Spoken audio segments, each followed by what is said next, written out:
Good afternoon, everyone. And for those who are watching from different time zones, good morning or good evening. My name is Marilyn, founder and CEO of Customized Training Solutions or CTS Private Limited. And we are passionate about helping leaders and organizations who are continuous learners and action takers to transform and thrive by co creating customized programs with our world class resources. We have served over 3,000 leaders from 30 countries in different industries, including Petronas, Sony, ProLife UK, Ayala Group, Chevron, Tencent, Jollibee Foods, and Shell, to name a few. And expert says that the pandemic will last for the next 4 to 5 years. And this is why we are organizing several interventions, including this interview, to help leaders who don't know how to stay relevant and adapt in the new normal, those who do not who do find it stressful to lead and ensure performance of a remote team, and finally those leaders who are afraid that they can't keep their team and business due to the current situation. So all that to be able to stay relevant and to continue to lead effectively in any situation. And it's my great pleasure to introduce our leader for today. Chris Chu is an experienced learning and organizational development practitioner who helps individuals and organization achieve sustainable performance by focusing on mindset mastery and change. He is a certified neuro-axiology and a leadership coach with over 20 years of experience working with multinational companies like Shell. And without so much further ado, I'd like to bring in Chris. Hi, Chris. How are you? Hello. Hi, Marilyn. I'm good. Yeah, I appreciate you. Accommodating this interview. And I just realized that it's actually a holiday today. So to our friends, connections, and clients and partners, or even viewers who would be able to watch this, Eid Mubarak or Salamat Hari Raya Puasa, right? I hope I Yeah. got that correctly. So let's jump into the interview. Yeah. So the first three questions I would ask you is for us to have a better knowledge in terms of where are you coming from which Mm. perspective are you coming from. The 4 to 6 questions would be more to get some meaty knowledge and learn from you. And then the 7 and 8 will be my Miss Universe questions. So yeah, let's jump in. So please do share with us your experiences in terms of leadership and possibly who are your influencers. If you have a leadership style of preference, Mm. um, please feel free to share with us. Sure. So, are you going to ask me that question, or you just want me to Yes, share in that's my general? yes, that's actually my question. Feel free to share with us where you're coming from, who are your influencers, and Right.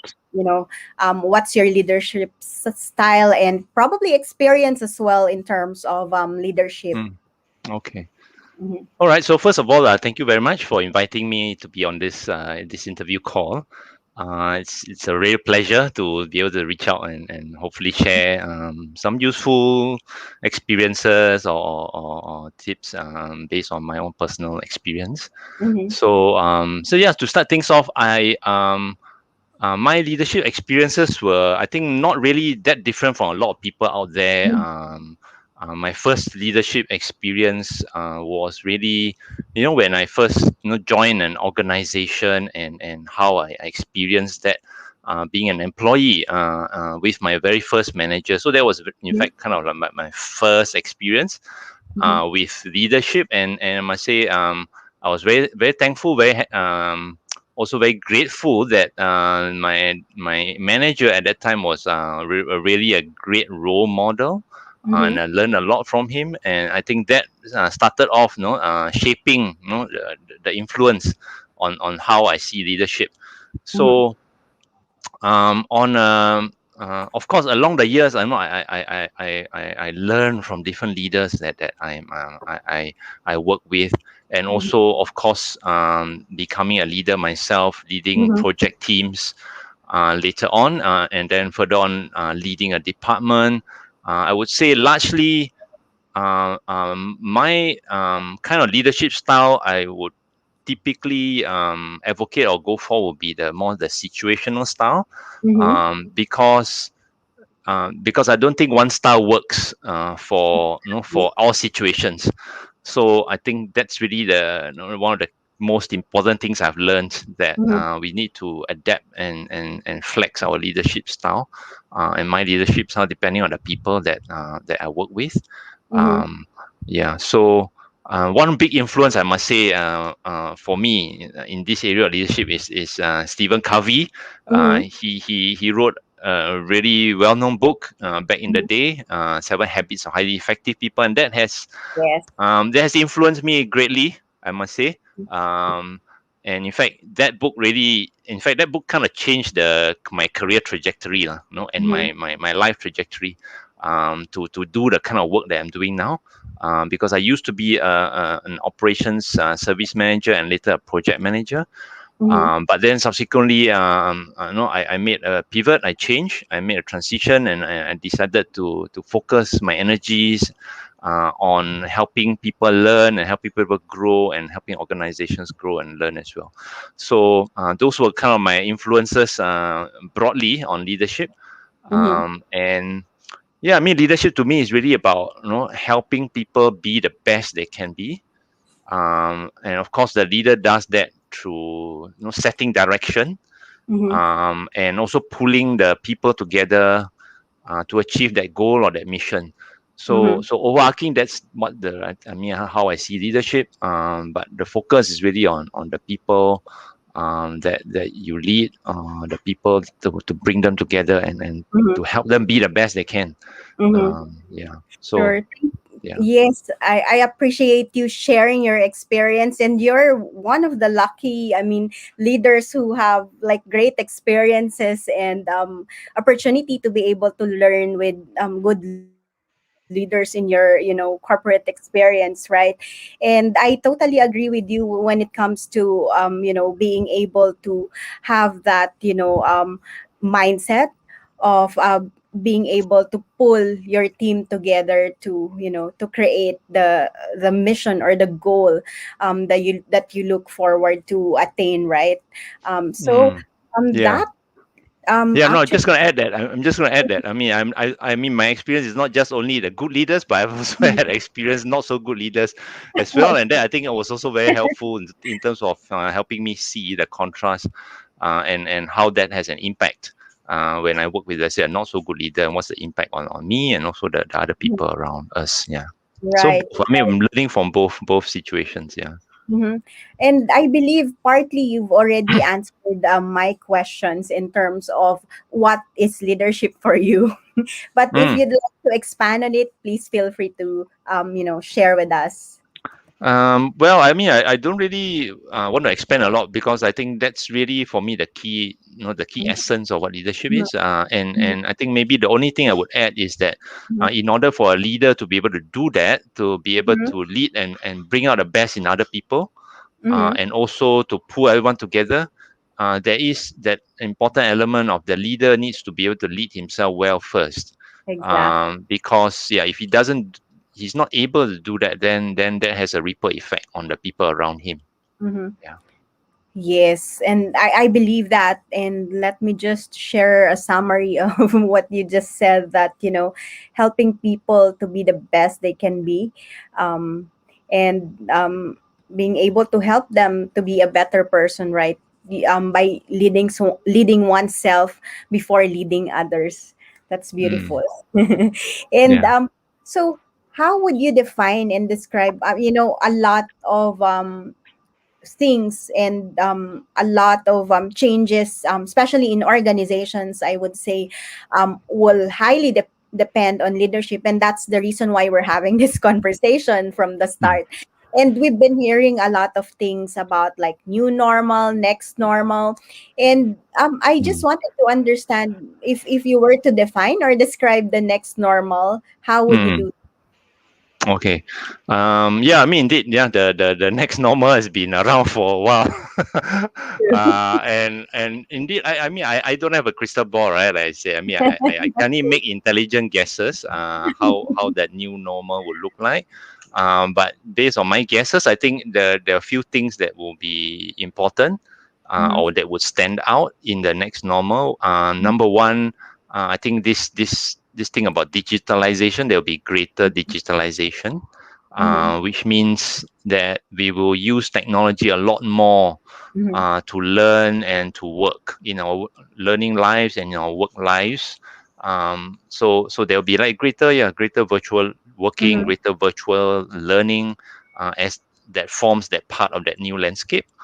mhm, And secondly, apart from this digitalization, the other thing that I would see that would be prevalent is this mhm, virtual working skills. People need to be able to work well virtually, mhm, because this is, I think, going to be increasingly common.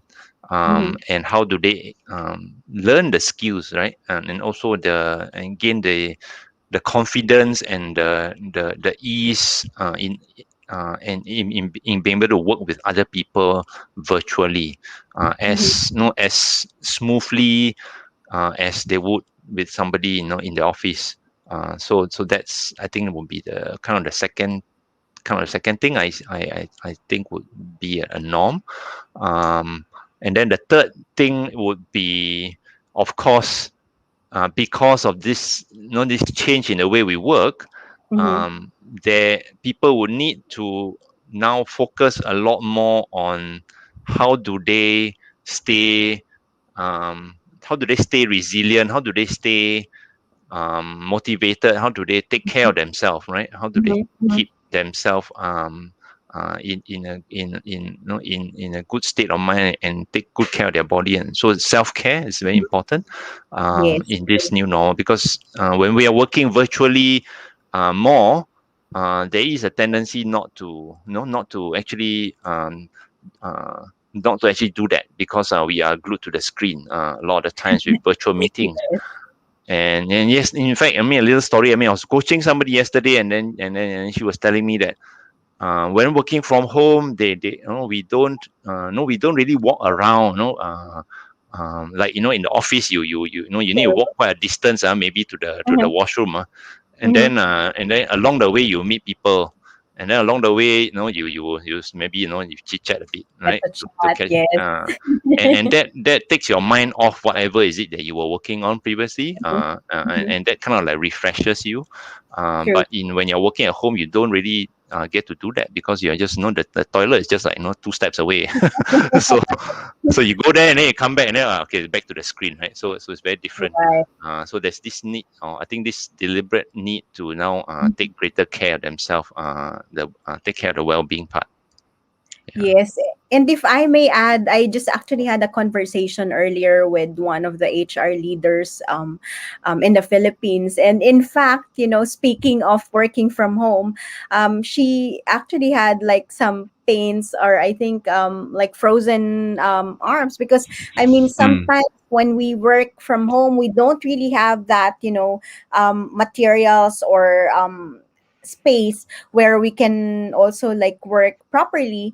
And at the same time, like now that a lot of people are working from home, they are missing the part of the human touch, the belonging, and all those stuff. And I mean, the silver lining during this COVID-19, I would say, would be a lot to do with the realization how the well-being, self-care, mental health, and all those raised importance to or realized by leaders that this is actually important. And for us, for the team to perform productively, or in to be continue to perform highly, then we have to support Yeah. that well, because we are, like, I would say that humans are very integrated uh, beings. So we have to consider every aspects of our life to be successful, right? Yeah, absolutely, absolutely. Yeah. It's the pandemic has brought about this Mm-hmm. or focus on this aspect a lot more sharply. Mm-hmm. Yeah, yeah. What it Yeah, means to be human, working, true. yeah, in a working life.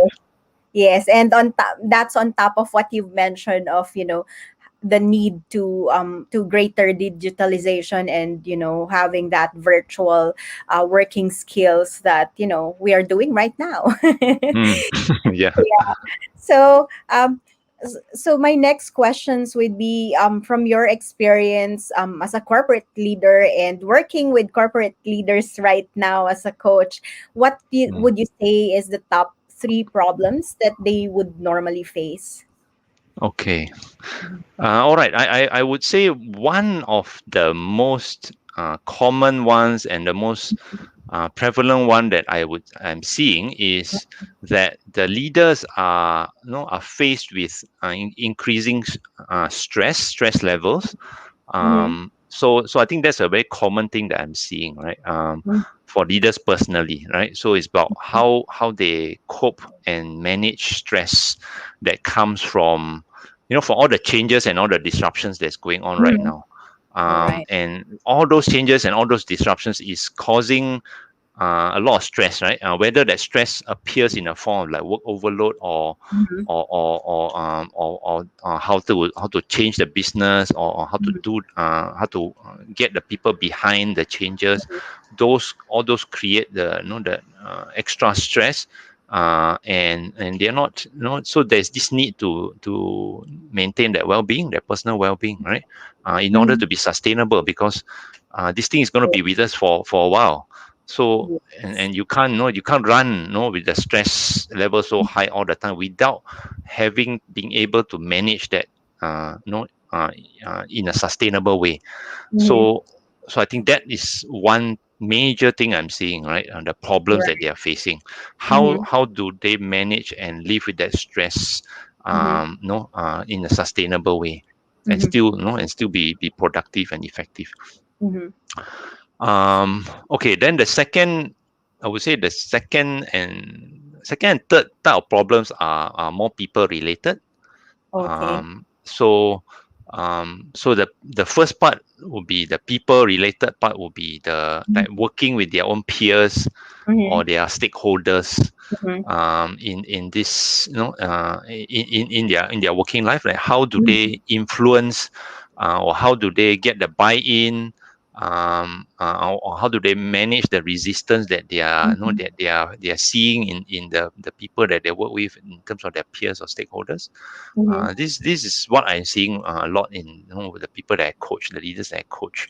Mm-hmm. Because I know organizations are places where, it's like, you have to also, there's a lot of like influencing that you need to do, to get Yes. people to buy into your ideas and that kind of thing. So that Mm-hmm. will be another thought of mine, the kind of problems that they think, that they how can they do that better, right? How Mm-hmm. do they can they influence and manage their stakeholders better.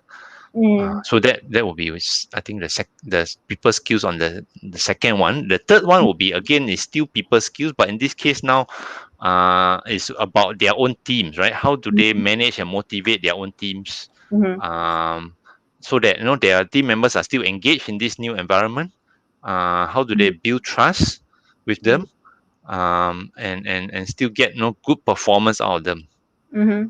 Again, I was coaching somebody yesterday again on this, and this came up again, about how do they, because people are working virtually in this context, Mm-hmm. Right. and then you don't see them. So how do you still motivate them and make sure that they're engaged and they're actually doing good work? Mm-hmm.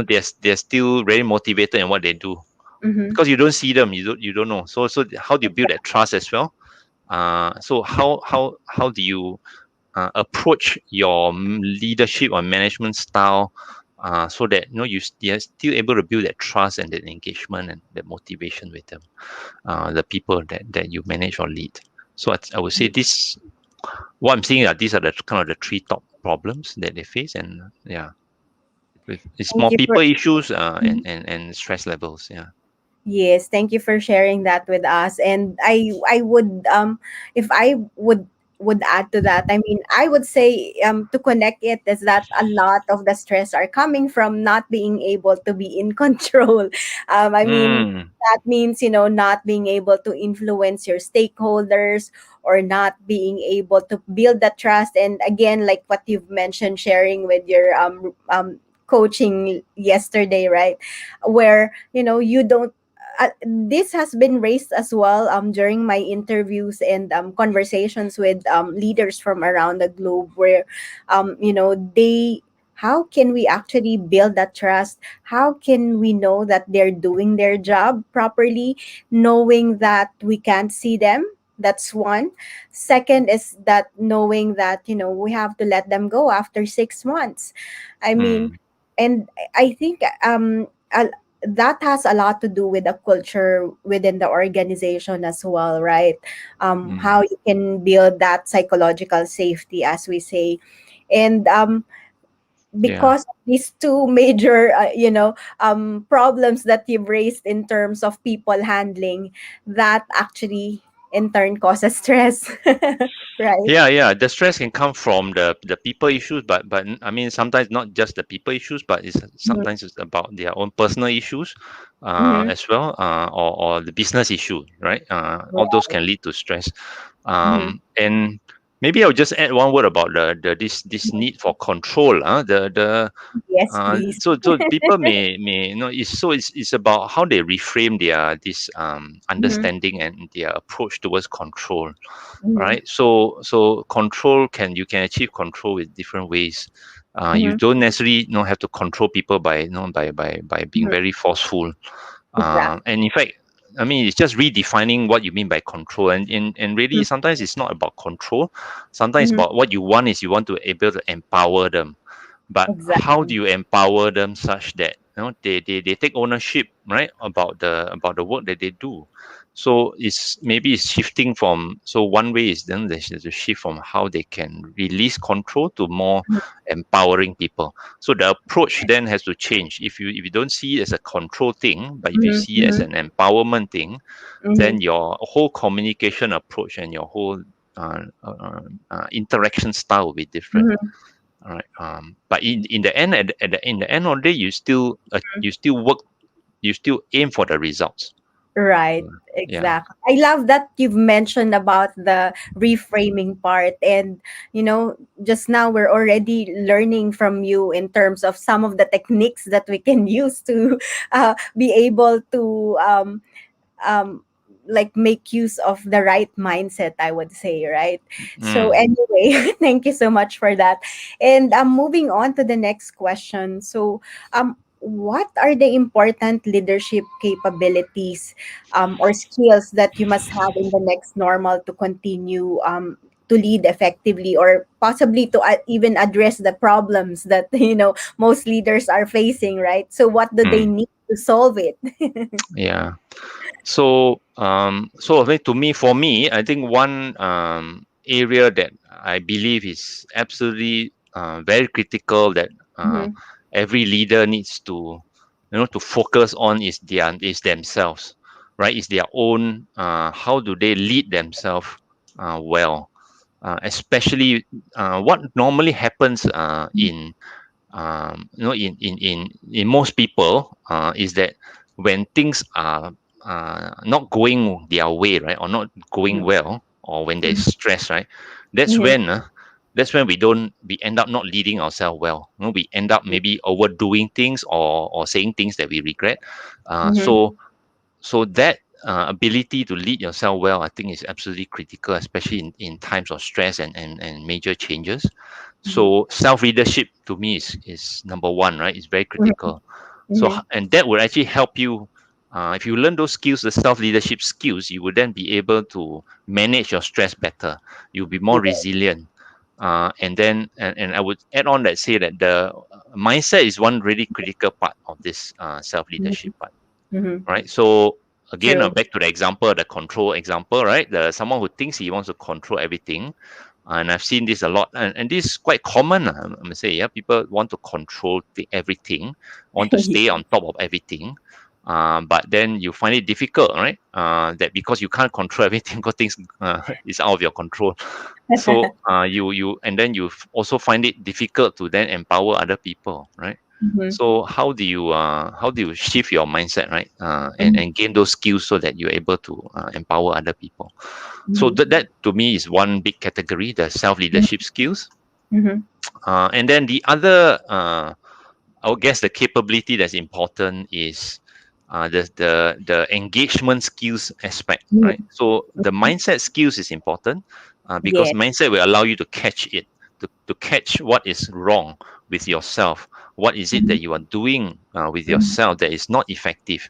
mhm. So that's important. But then after that, you need to be able to then do it, right? You're able to actually True. execute it, and that's where the engagement skills and relating skills will need to come in.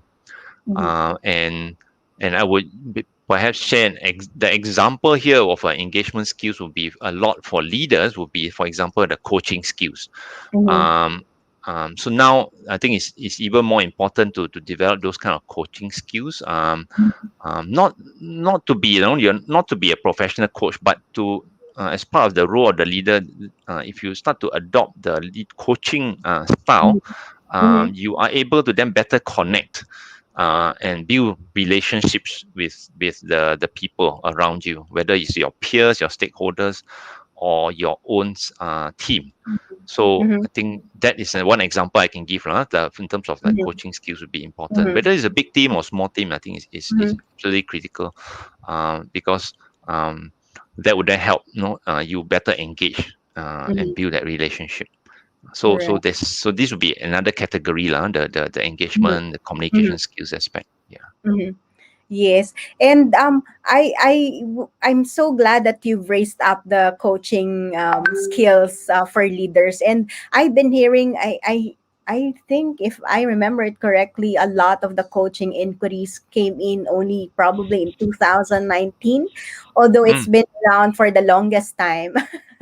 um, yeah. but I mean, like, more and more people have started to shift their mind in terms of like how important coaching would be, right?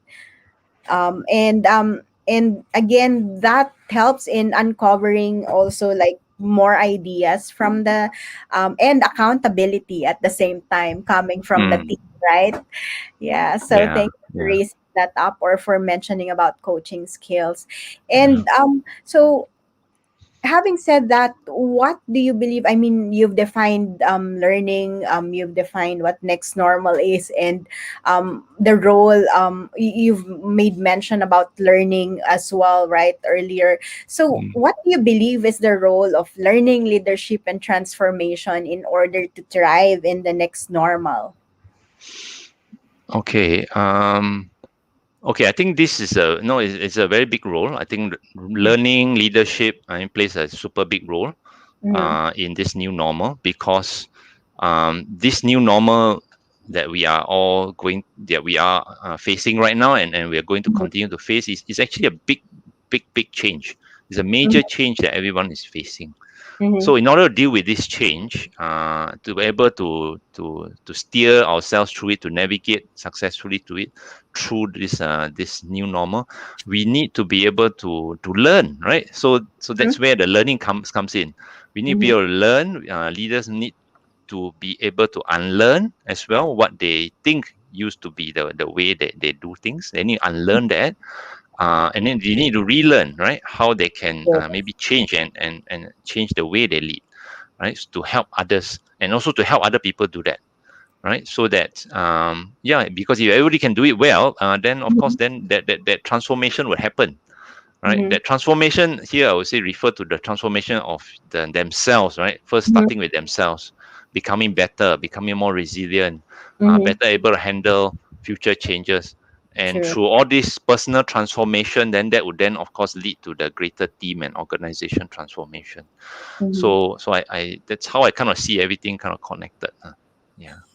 And yes, I love that you've mentioned about learning for leader, the importance of learning for leaders. I mean, that's part of that would be learn and learn, relearn, right? And doing the same for your team. Because otherwise, if you're the only person who looks into learning and your team is not following, then how can you actually have that, continuous learning culture within the organization?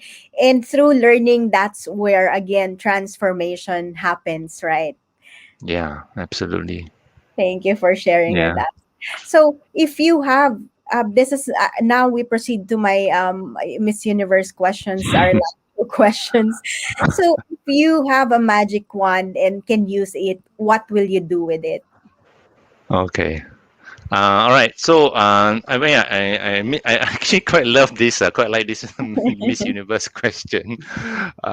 So for me, right? I mean, I've always had this belief that Mm-hmm. that the key, right, the key to better organizational or individual performance Mm-hmm. lies in the quality of our thinking. So that's Yeah. my belief, and that's always been my central idea lah, that I believe Mm-hmm. uh, Mm-hmm. is very important. So if you have a magic wand, that's what I would do, right? I would transform the quality of everyone's thinking. In this case, in particular, their mindset. Mm-hmm. Creating greater awareness. So Mm-hmm. so with this magic wand, are able to transform their Mm-hmm. mindset, right? So that they have greater awareness of how they think, their own mindset, greater awareness of their own mindsets, and Mm-hmm. then if once they have that, then that can then lead to having a tremendous impact on their own life, right? Their own Mm-hmm. quality of their own life, and other people's life Mm-hmm. around them as well. So yeah, that's what I would do with my magic wand. Wow, thank you for sharing that, Chris. But I would say, even without the magic wand, you're already doing this. I mean, I've known you for quite some time, and I love the way you share your knowledge, your expertise on the mindset space, on the leadership space. And I've always been following you as well in LinkedIn, where you share important facts about leadership and mindset. And through that, through sharing those messages, I would say that you are already like transforming the quality of life or thinking of other people. And yes, it's amazing because some people don't really get to see the importance of having a growth mindset, or of the right mindset. And the best part, if they are willing, I mean, I don't think it's gonna be everyone, because in your magic one you wanted everyone's thinking to be to have like the right mindset, right? But I mean, it might not be everyone, but the right people, and those people who are willing to change, who are willing um, to learn, and who are willing to grow. Um, Definitely, without the magic wand, Chris, you're already doing this. Well, thank you. In my little way, I try to. Yeah. So, but of course, if the magic one can Mhm. do everyone even better. True. Yes. So, um, my final question would be then, if you were to ask yourself a question that you can best answer, what would it be? And please feel free to share with us why. Hmm. Okay. Um. Yeah, it was a very interesting question. If I were to ask myself a question, what that I can answer, what question would that Mhm. be? Uh-huh. So, so the question a bit, so I make it a bit, a bit more tongue in cheek here. I mean, what comes to mind is this question. This question. Uh-huh. Mhm. Uh, so the question is, like, what is one word that Mhm. you have found to be vitally important, Mhm. uh, in order to be effective in whatever that we do? So yeah, so that's my question. Mhm. What is And one word that what that that I one have is. that you have found to be very important in order to be effective, right, in whatever Uh-huh. we do? So the answer. So this is like a rhetorical question. So I'm going to answer my own question. Yes. So the answer is that word is to Mhm. me is Mhm. okay. Are you ready? Yes. All right. Ready. Uh, it's balance. Balance. Okay. So Oh, okay. that's my word. Based on my own experience and my own Mhm. yeah, throughout the years lah that I've been living. Actually, I came across this word in a little book that I read. I mean, when I Mhm. was very young, and then and it's very funny phrase that the book Mhm. that sentence had. They say that the most important word in the English language is the Mhm. word balance. Mhm. So I was like dumbfounded, no, when I read this sentence. I don't know what it meant. The most Uh-huh. important word in the English language is balance. So I Mhm. said, oh, okay. I don't really know what it means, but okay, I remember this. It's quite an important word. So Mhm. over the years, then, no, that phrase kind of stuck with me. And when I was going Mhm. through life, every time I encounter problems or I face issues, and I found that when I go out of balance, Mhm. then then I realized that no, wow, this thing I need to come back into balance, right, in Mhm. order for me to be effective. If I go Yeah. out of balance, I overdo things or underdo things, Mhm. then I will not be effective. So Mhm. balance to me is really for me is the based on my own personal experience that is absolutely vitally important. Mhm. So that's why I asked that question, and because that word to me it has been very important and impactful, something impactful that I realized in my life. Mhm. Yeah. That's very interesting because all along I thought you would say mindset. Now I learn its balance, and I think it's actually connected with what I just said when we started, that like humans work in such a way that we have to be integrated with all aspects of our lives, right? When we get Mm. to achieve or balance that, have that balance that you've mentioned, get to be successful in many ways that we can, from aspects of our health, our wealth, our career, or business, and ourself, then we get to be more integrated and happier, right? Yeah, yeah, and actually the word balance actually is linked to that mindset because Mhm, mhm. um the mindset also has to be balanced, because that's in Exactly. fact the kind of work that I do with the mindset is that Mhm, um now one of the no the I use an instrument, for example, right? I use an mhm, instrument to measure people's mindset, and mhm, that instrument actually what it shows you is that if mhm, your thinking goes out of balance, mhm, you're overdoing things or you're mhm, underdoing things, then you mhm. go out of balance. So then Mhm. then you become ineffective. So but if you Right. are able to see both sides, right, and then you are able to make better decisions. So True. that's where it's linked. I mean, I see the balance with mindset. Yeah. Mhm. Thank you for that amazing explanation. And before we end, I mean, that's already our last question, but before we end this interview, is there anything more that you'd like to share to our audience? Uh, not really. I think you asked a lot of Mhm. questions already, which are Too much already. I think are really really good questions. I think are really relevant questions Mhm. with regards to leadership and learning. Mhm. So yeah, so I think yeah, so thank you for allowing me to share that. Mhm. Yeah. Thank you so much, Chris, for that amazing and inspiring share. From that short conversation, we've learned a lot from you.